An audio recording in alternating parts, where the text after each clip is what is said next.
La Bible dit dans l'Apocalypse chapitre 22 et le verset 1, le dernier chapitre de la Bible, « Et il me montra un fleuve d'eau de la vie, limpide comme du cristal, qui sortait du trône de Dieu et de l'agneau. » Donc l'apôtre Jean voit l'avenir éternel. Quand on existera, tous les croyants seront là avec Dieu éternellement. La première chose, ça parle de l'eau de la vie. Jésus est l'eau de la vie. Et cette fois, c'est la vie éternelle. La vie terrestre, c'est très courte, et ça se termine par la mort. C'est mieux d'avoir la vie éternelle. Et c'est pourquoi Jésus a dit, Jean chapitre 3, l'évangile selon Jean chapitre 3, il faut naître de nouveau. La nouvelle naissance, parfois en Jésus, vous donne la vie éternelle. Au milieu de la place de la ville et sur les deux bords du fleuve, il y avait un arbre de vie. Encore, un arbre de vie. Ça symbolise, on va vivre éternellement.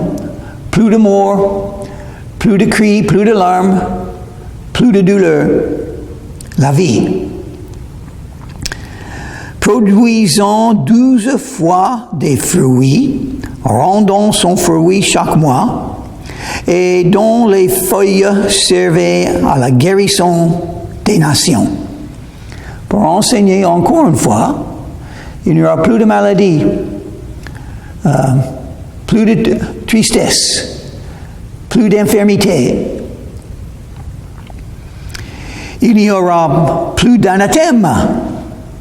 On ne sera pas maudit par la loi. On saura la miséricorde et la grâce de Dieu chaque moment de chaque jour. Personne ne sera maudit. Plus d'anathème. Parce que le trône de Dieu et de l'agneau sera dans la ville. Dieu est l'agneau. Et qui est l'agneau de Dieu? Jésus. Et ce qu'on voit souvent dans la Bible, le Père et le Fils sont mentionnés ensemble. Ce que l'un sait, l'autre sait. Ce que l'un fait, l'autre fait. Ils sont unis, égaux. Le Père, le Fils et le Saint-Esprit. Dieu peut tout faire. Il a décidé de se manifester dans 3 personnes, le Père, le Fils et le Saint-Esprit. Ses serviteurs le serviront et verront sa face. Oh, on va voir Jésus. Maintenant, c'est par la foi, on ne le voit pas. Moi, quand j'ai rencontré Jésus-Christ à l'âge de 19 ans, c'était comme Jésus était là, mes yeux étaient fermés, mais c'était comme je l'ai vu, parce que j'ai vu avec mon esprit. C'est une expérience spirituelle de rencontrer Jésus-Christ, ressuscité des morts. Mais un jour, on le verra. Ça serait étonnant, n'est-ce pas? On verra Dieu. Intéressant, ça dit dans le verset 3. Ses serviteurs le serviront. Ça ne marche pas. Ça n'arrive pas souvent dans la vie. Si vous êtes un vrai croyant en Jésus-Christ, vous êtes un serviteur de Jésus, n'est-ce pas? Alors pourquoi pas vous ne servez pas? On prie pour quoi? On prie pour un réveil. Qu'est-ce que ça veut dire? Ça veut dire que les serviteurs commencent à le servir. Pour le servir, il faut être soumis à lui. Vous êtes un serviteur. C'est lui qui décide. C'est lui qui guide. C'est lui qui choisit. Et vous êtes soumis à lui, n'est-ce pas? Et vous avez un zèle, un désir de le suivre et de l'obéir. Qu'est-ce que Jésus veut pour moi et pour ma vie? Je l'accepte. C'est ce que je veux. Toutes ces douleurs, toutes ces souffrances qu'il me donne, oui, j'accepte parce que c'est sa volonté. Je prie sur toutes choses dans ma vie et voilà ce qu'il me donne. Et donc, je vais souffrir. Si je dois souffrir, je vais souffrir parce que je suis un serviteur. C'est lui qui décide. Il a souffert pour moi. Et son nom sera sur leur front. Parce que l'Antéchrist est dans l'enfer. Il n'y a que les serviteurs de Dieu maintenant. Et on n'a pas 666 sur le front. On a le nom de Jésus sur le front. On s'identifie avec Jésus. On est lié avec Jésus. Et Jésus est notre Seigneur, notre Sauveur, notre Dieu. Il n'y aura plus de nuit. Et ils n'auront besoin ni de lampe, ni de lumière, parce que le Seigneur Dieu les éclairera. Et ils régneront au siècle des siècles. Qui est le Seigneur Dieu? Jésus. Jésus a dit une fois, « Je suis la lumière du monde ». Maintenant, dans l'existence humaine, nous avons le jour et la nuit, et ça symbolise la guerre spirituelle qui se passe entre la lumière et les ténèbres. Parfois en Jésus, vous pouvez avoir la victoire sur les ténèbres, vous pouvez être délivré des ténèbres. Il y a des gens qui sont aveugles. Ils voient, mais ils sont aveugles. Dans un sens spirituel, parce qu'ils sont dans les ténèbres spirituelles. Jésus est la lumière. Si on vient à Jésus, on échappe les ténèbres. Plus de ténèbres dans cette ville, cette existence éternelle. Le diable sera dans les tongs de feu. Et tous les démons, tous les anges qui ont été en rébellion contre Dieu seront tous dans les tongs de feu, l'enfer. Et donc, plus de nuit. Et on est juste là avec Dieu et Jésus. Plus de nuit. Et il me dit, ces paroles sont certaines et véritables.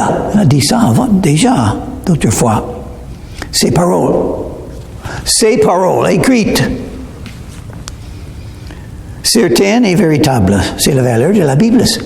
C'est la vérité. C'est le message de Dieu. Ce sont les paroles que Dieu nous donne à lire, à étudier, à mettre en pratique, à aimer. Et le Seigneur, le Dieu des esprits des prophètes, Dieu a envoyé de temps en temps quelqu'un comme un prophète pour donner un message au peuple. Tous les vrais prophètes viennent de Dieu. Moïse, Josué, Samuel, David, Solomon, Ésaïe, Jérémie, beaucoup de prophètes. Jean-Baptiste, qui était le meilleur de tous. Et Jésus lui-même, un prophète. Oui, il était prophète. Un prophète est quelqu'un qui obtient un message de Dieu et qui le donne aux gens.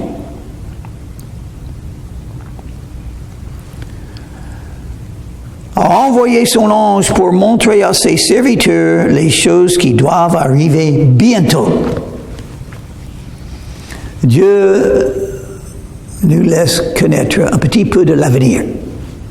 Dans le livre d'Apocalypse, dans le livre de Daniel, dans l'Ancien Testament, dans beaucoup des écrits des autres prophètes, dans les enseignements de Jésus, par exemple, Matthieu, chapitre 24, en Thessaloniciens, chapitre 4, qui parle de l'enlèvement de l'Église, 2 Thessaloniciens, chapitre 2, qui parle de l'Antéchrist, et d'autres choses dans la Bible. Et surtout le livre d'Apocalypse. Pourquoi Dieu nous a donné le livre d'Apocalypse par la main de l'apôtre Jean? Pour que les serviteurs de Dieu puissent connaître l'avenir. Qu'est-ce qui va arriver à l'avenir? Nous allons gagner. Nous allons avoir la victoire sur le diable, sur les ténèbres, malheureusement, sur les non-croyants.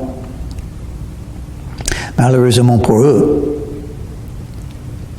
Les choses qui doivent arriver bientôt. Mais ça fait presque 2000 ans depuis que ces mots ont été écrits. Ça doit arriver bientôt. Oui, parce que nous parlons de l'éternité. Des milliards d'années dans l'avenir.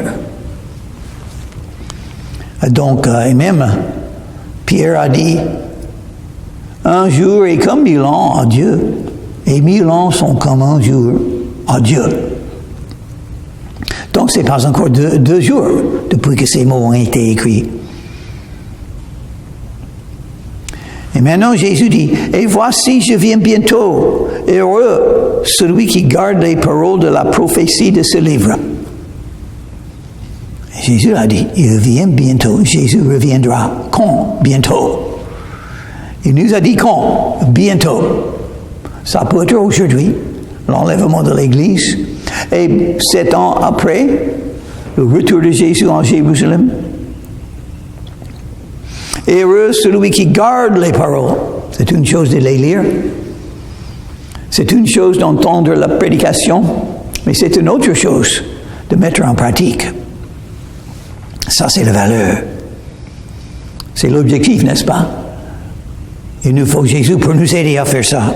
Et vous le dites, parce que le grand commandement, aimer. Et nous avons l'orgueil et la convoitise de la chair pour nous empêcher. Aimer. Aimer ton prochain comme toi-même. Aimer les frères et les sœurs en Christ. Aimer Dieu avec tout le cœur, toutes les pensées, toute l'âme et toute la force. Aimer tes ennemis. Aimer la parole de Dieu. Aimer Jésus. Aimer. Et moi, Jean, qui ai entendu et vu ces choses, et quand j'eus entendu et vu, je tombais aux pieds de l'ange qui me les montrait pour l'adorer. Jean était étonné par tout ce qu'il a vu, tout ce qu'il a entendu. Bien entendu, il a vu l'avenir. Comme un film, c'était là, devant ses yeux. L'Antéchrist et la guerre d'Armageddon et le retour de Jésus sur un grand cheval blanc. Et tous les croyants derrière lui dans les chevaux blancs. Étonnés. Mais il me dit, garde-toi de le faire. Je suis ton compagnon de service. Que sont les croyants? Des compagnons de service. C'était un des compagnons de service. On sert Jésus, c'est tout. L'un n'est pas plus grand que l'autre. Nous sommes égaux, des frères et des sœurs, dans la famille de Dieu, grâce à Jésus et sa mort sur la croix. Et celui de tes frères les prophètes, et de ceux qui gardent les paroles de ce livre, adore Dieu. Il faut faire attention à l'idolâtre, des idoles. C'est facile de commencer à aimer un autre plus que Dieu. Un désir, un objectif plus que Dieu. Un rêve plus que Dieu. La volonté humaine plus que Dieu. Les richesses plus que Dieu. On ne peut pas servir Dieu et maman.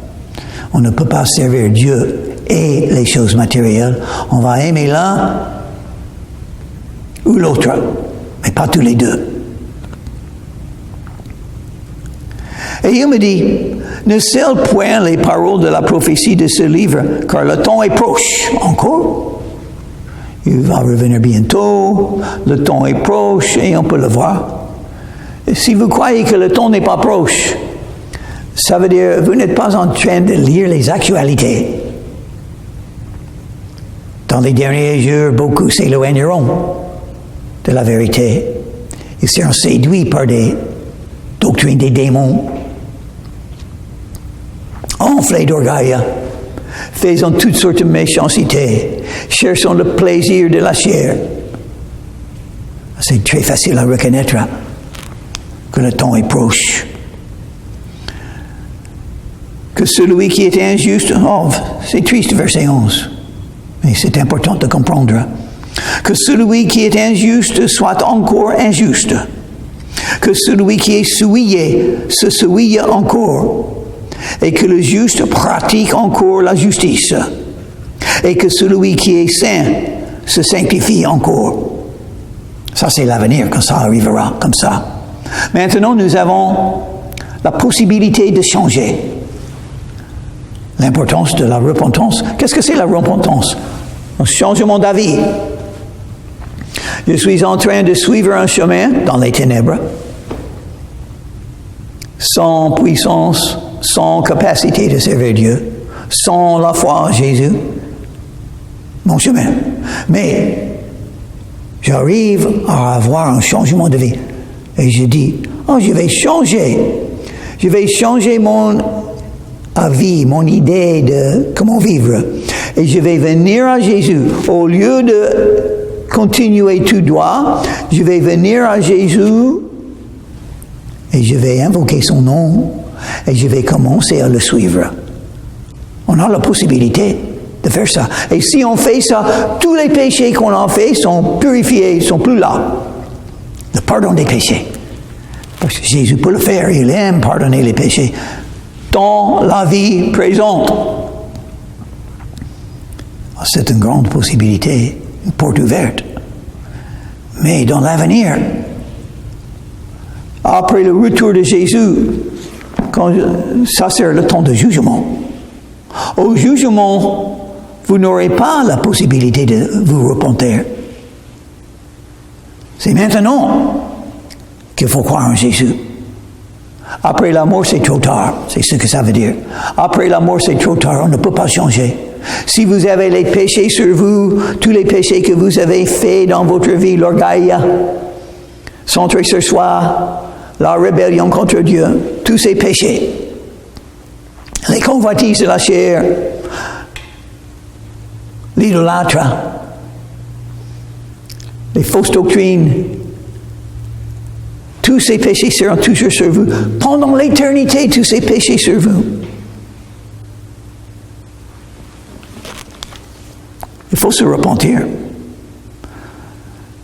Jésus a dit, qu'est-ce que c'est la première chose que Jésus a dit quand il a commencé ces 3 ans de prêcher? Repentez-vous, car le royaume des cieux est proche. Repentez-vous. Changez d'avis. Changez la direction que vous avez choisie.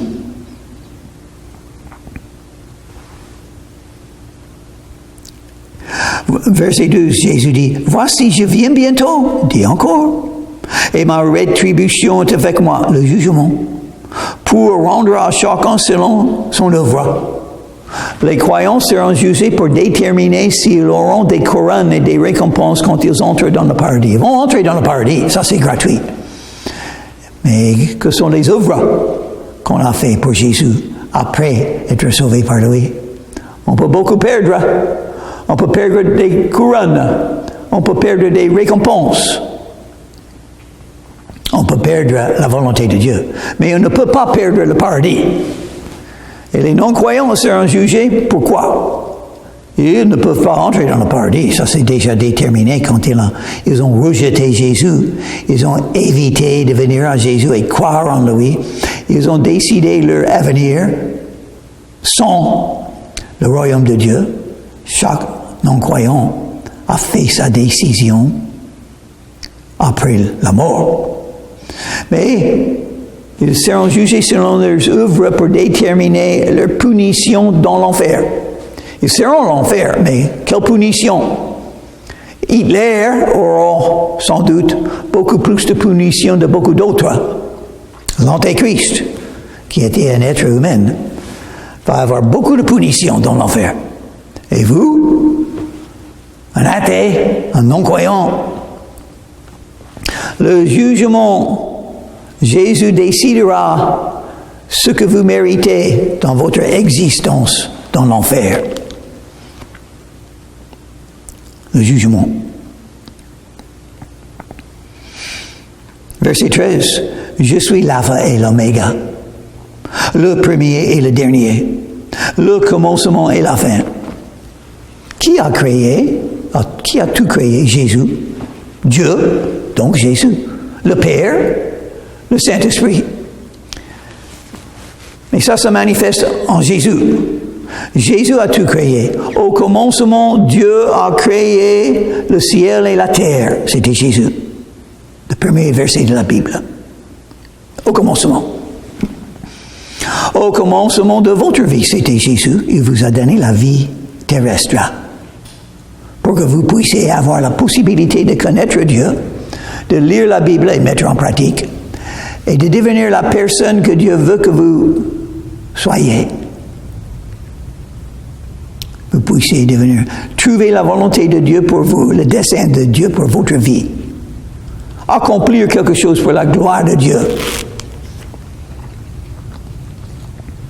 Mettre en pratique les dons que Dieu vous a donnés.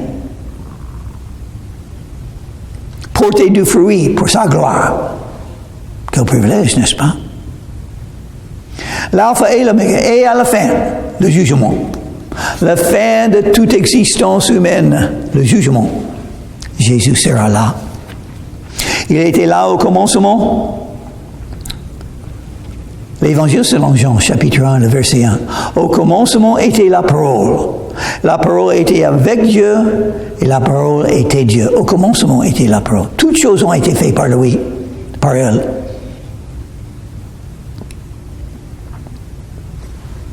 Verset 14. Et heureux ceux qui lavent leur robe afin d'avoir droit à l'arbre de vie et d'entrer par les portes dans la ville. Il faut te pardonner des péchés, c'est ce que ça veut dire. Il faut te purifier des péchés. Jésus peut le faire, il veut le faire. C'est une invitation, un appel. Viens à Jésus et vous serez nettoyés, lavés, purifiés. Et vous aurez une entrée dans le royaume des cieux, grâce à Jésus. Et sa mort sur la croix, et son sang qu'il a été versé. Il a payé le prix afin que vous puissiez avoir la vie éternelle gratuite. Mais ceux qui ne sont pas nettoyés, verset 15, dehors les siens, les magiciens, les débauchés, les meurtriers, les idolâtres, et quiconque aime et pratique le mensonge. Quiconque aime et pratique le mensonge. Et qu'est-ce que c'est? Nous sommes tous pécheurs. Pourquoi? Je ne suis pas là-dedans. Oh, parce que je suis pardonné. Tous mes péchés sont pardonnés. C'est ceux qui ne sont pas pardonnés parfois en Jésus qui sont là, le verset 15. Moi, Jésus, j'ai envoyé mon ange pour vous attester ces choses dans les églises. Ça, c'est l'œuvre que nous avons à faire maintenant, avant que ces choses arrivent. Enseigner la parole de Dieu, étudier la parole de Dieu, apprendre la parole de Dieu, mettre en pratique et enseigner les autres. Chaque croyant a des dons spirituels pour servir Dieu. La communion fraternelle, c'est un temps d'apprendre, d'être béni, encouragé des frères et des sœurs. Enseigner ces choses dans les églises. Jésus aime les églises. C'est Jésus qui a commencé les églises. Les églises, c'est l'endroit, ce sont des gens qui se ressemblent dans le nom de Jésus pour faire 4 choses. Enseigner la Bible, prier les uns pour les autres, avec les uns et les autres, louer le nom de Jésus même avec les cantiques, et la communion fraternelle. Jésus a parlé de l'enseignement. L'enseignement de ces choses. Attester ces choses dans les églises. Je suis le rejeton de la postérité de David, l'étoile brillante du matin. Le rejeton. Beaucoup ont rejeté Jésus. C'est triste parce qu'ils ne pourront pas entrer dans le royaume des cieux. C'est triste parce qu'ils seront souillés dans la boue, dans l'éternité, dans les temps de feu. C'est triste. Mais rejeté. Celui qui a été rejeté est devenu le chef, le Seigneur des Seigneurs. C'est merveilleux comment Dieu change ce qui se passe, n'est-ce pas? Et la postérité de David, le roi David qui habitait 1000 ans avant Jésus. Dieu aimait David, il avait un dessein pour sa vie. Le Messie devait venir dans le lignage du roi David. Donc Jésus est né en Bethléem, et même Marie et même Joseph était dans le lignage de David. Les 3 brillantes du matin. Qu'est-ce que c'est l'étoile du matin? C'est le plus brillante de toutes les étoiles. Le plus brillante, c'est Jésus. Et c'est une lumière. Jésus est la lumière. Verset 17. Et l'Esprit et l'épouse disent, viens. Maintenant, qu'est-ce qui se passe?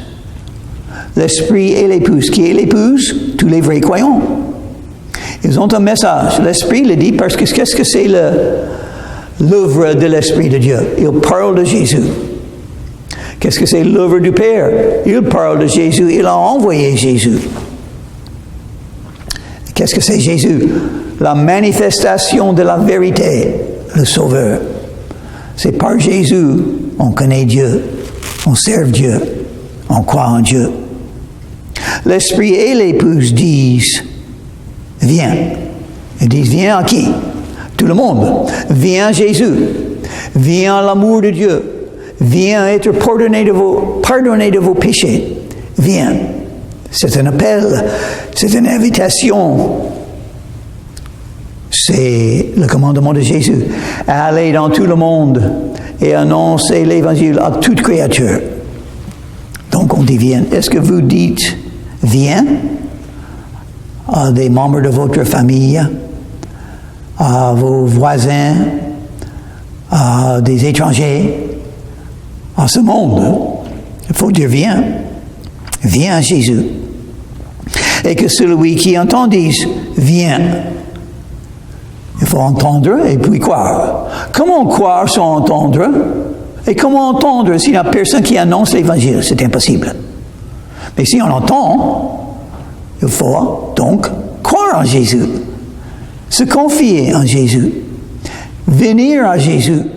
Obtenir le pardon des péchés. Connaître Dieu. Commencer à suivre Jésus. Et servir Dieu. Et si vous allez servir Dieu, vous allez dire, viens. C'est ce que vous allez faire. Qu'est-ce qu'il faut faire pour servir Jésus-Christ? Un seul mot selon ce verset. Dire, viens à tout le monde. Est-ce que vous dites, viens?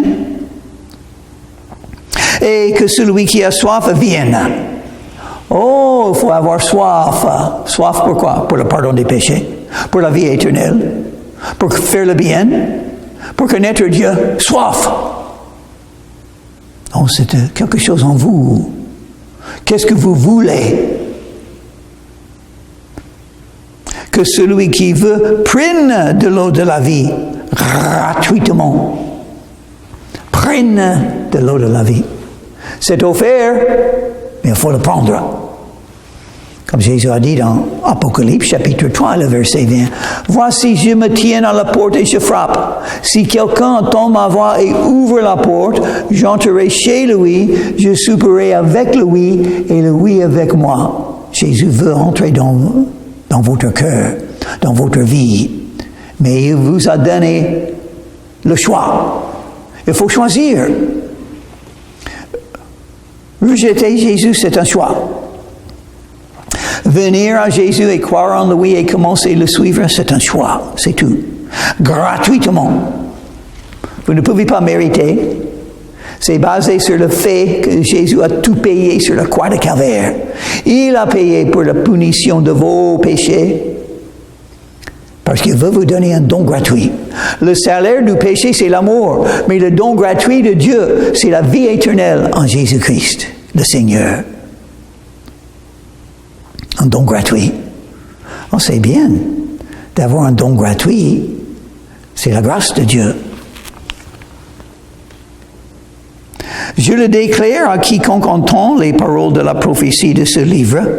Si quelqu'un y ajoute quelque chose, Dieu le frappera des fléaux, des cris dans ce livre. C'est très clair.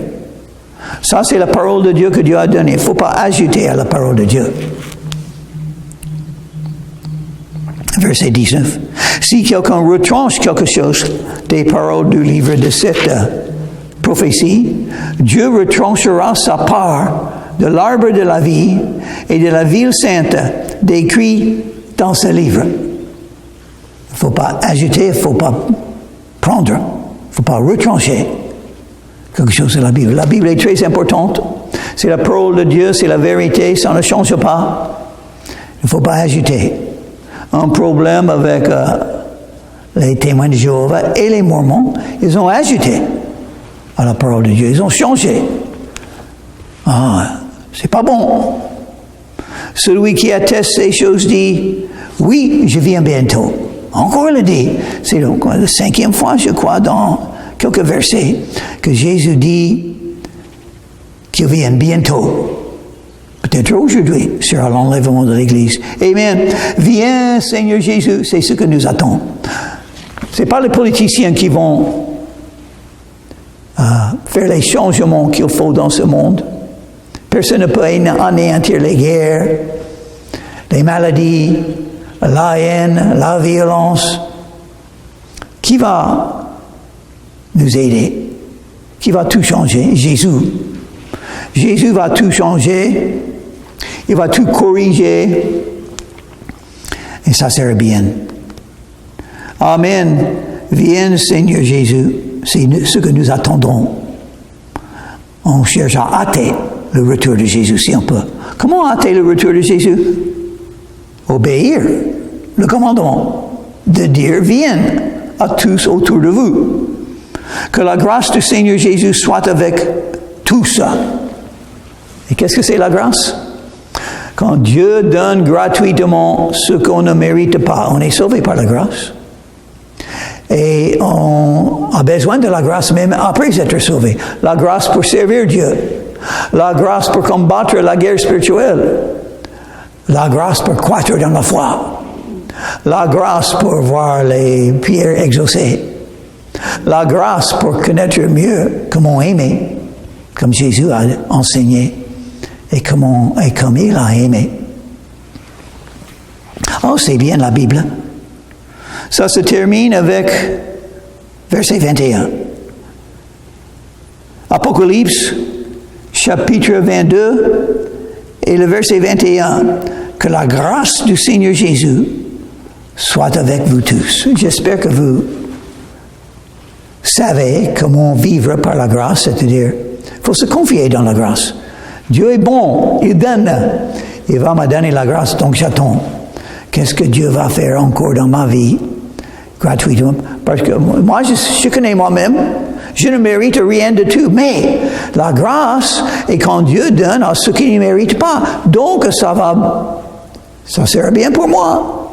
Parce que je ne mérite rien. Et donc, j'attends la grâce de Dieu qui vient par Jésus-Christ pour vivre pour lui, pour faire sa volonté, pour croître dans la foi et porter du fruit pour lui et sa gloire.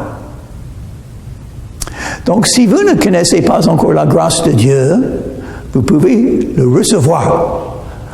Pour avoir un don, il faut recevoir le don, comme nous avons déjà dit. Dieu vous offre le don de la vie éternelle, le pardon des péchés, mais il faut venir à Jésus et le recevoir. Romains chapitre 10 et le verset 13. Quiconque invoquera le nom du Seigneur sera sauvé.